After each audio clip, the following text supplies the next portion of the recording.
अस्सलाम वालेकुम दोस्तों। रूस दुनिया का ऐसा मुल्क था जिसके बारे में कहा जाता था कि ये आधी दुनिया को फतह कर सकता है।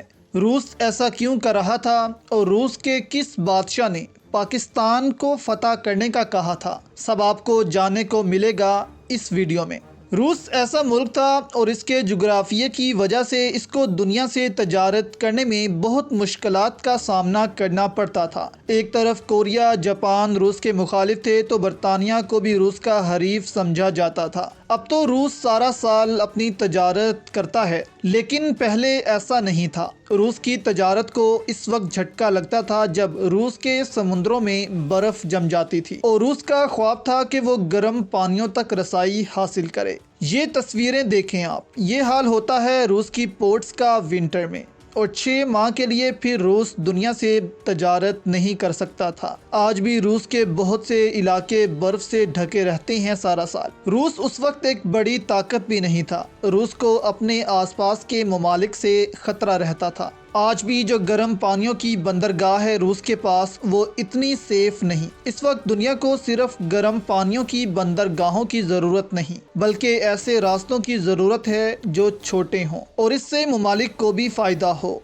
जैसे कि अगर पाकिस्तान LNG कतर से ले रहा है तो पाकिस्तान को ये सस्ती पड़ेगी, क्योंकि पाकिस्तान के करीब तरीन मुल्क है कतर। और अगर यही LNG पाकिस्तान फ़र्ज़ करें कि अमेरिका से ले ले तो इसकी कीमत में बहुत इजाफा हो जाएगा और एक महंगी गैस पाकिस्तानियों को मिलेगी, क्योंकि अमेरिका पाकिस्तान से बहुत दूर है और एक लंबा रास्ता तय करके ये LNG पाकिस्तान में आती और इस सफ़र का तमाम खर्च भी इसी LNG के रेट्स पर पड़ता। इसीलिए अब आलमी ताकतें छोटे रास्तों को ही बनाकर इन्हीं पर तजारत करने को तरजीह दे रही हैं, और ये सिर्फ आज से नहीं, बहुत पहले से ही ममालिक सोच रहे थे। रूस के 2 बादशाह इस हवाले से बहुत मशहूर हैं कि उन्होंने रूस को गर्म पानियों की बंदरगाह तक पहुंचाने में अहम किरदार अदा किया और रूस के आने वाले हुक्मरानों को इसकी अहमियत से आगाह किया। इनमें से एक हैं पीटर दी ग्रेट, जो कि रूस के बादशाह थे, और एक शहजादा थे जो बाद में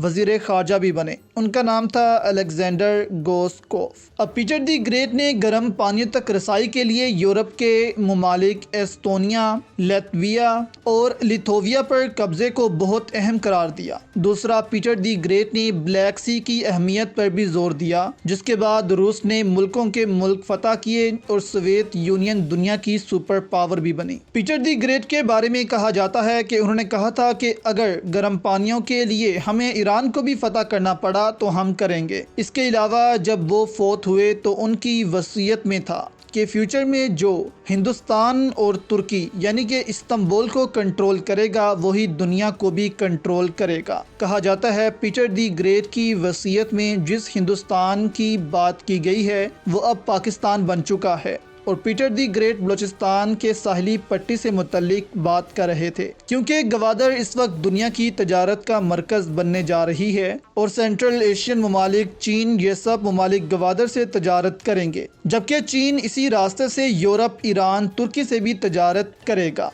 गवादर की अहमियत इसलिए भी बहुत है क्योंकि गवादर गहरे पानियों की बंदरगाह है और यहाँ बड़े से बड़ा जहाज़ भी लंगर अंदाज हो सकता है, जबकि हर गर्म पानी की बंदरगाह ज़रूरी नहीं कि वो गहरी भी हो। इसीलिए रूस के लिए ये इलाका बहुत अहमियत का हामिल था।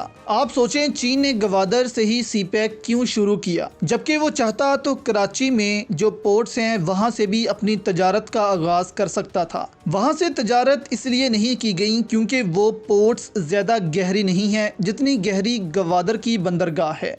ये पोर्ट्स पाकिस्तान की ही ज़रूरियात पूरी कर रही हैं और इनमें इतनी गुंजाइश नहीं कि वो चीन की इतनी बड़ी ट्रेड को संभाल सकें। इसलिए गवादर बंदरगाह को तमीर किया गया है और ये बंदरगाह इतनी गहरी और बड़ी है कि इससे चीन, पाकिस्तान, वस्ती एशियाई ममालिक, अरब ममालिक सब तजारत कर सकेंगे और ये मसरूफ़ तरीन बंदरगाह बनने जा रही है इस खित्ते की। इसीलिए तो रूस अफ़गानिस्तान पर हमला आवर हुआ था। अफ़गानिस्तान रूस के लिए एक गैर अहम मुल्क था क्योंकि अफ़गानिस्तान को कोई समुद्री रास्ता नहीं लगता था। इसीलिए रूस अफ़गानिस्तान को फ़तह करने के बाद पाकिस्तान को भी फ़तह करना चाहता था और गवादर का कंट्रोल हासिल करना चाहता था, जिससे रूस पूरी दुनिया से जुड़ जाता और एक आसान रास्ता रूस को मिल जाता। लेकिन पाकिस्तान और अफ़गान तालिबान ने रूस का ये मंसूबा नाकाम बना दिया।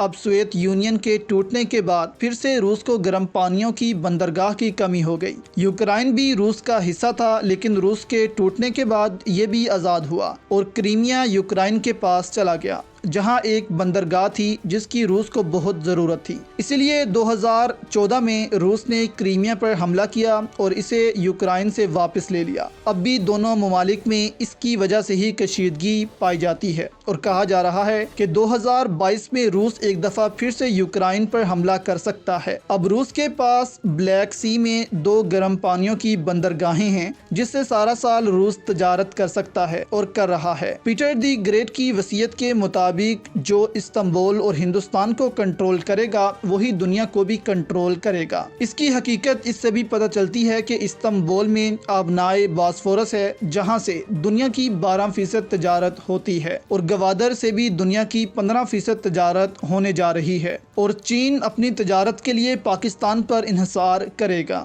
اور عرب ممالک یہاں سے چین اور سینٹرل ایشین ممالک سے بھی تجارت کر سکتے ہیں۔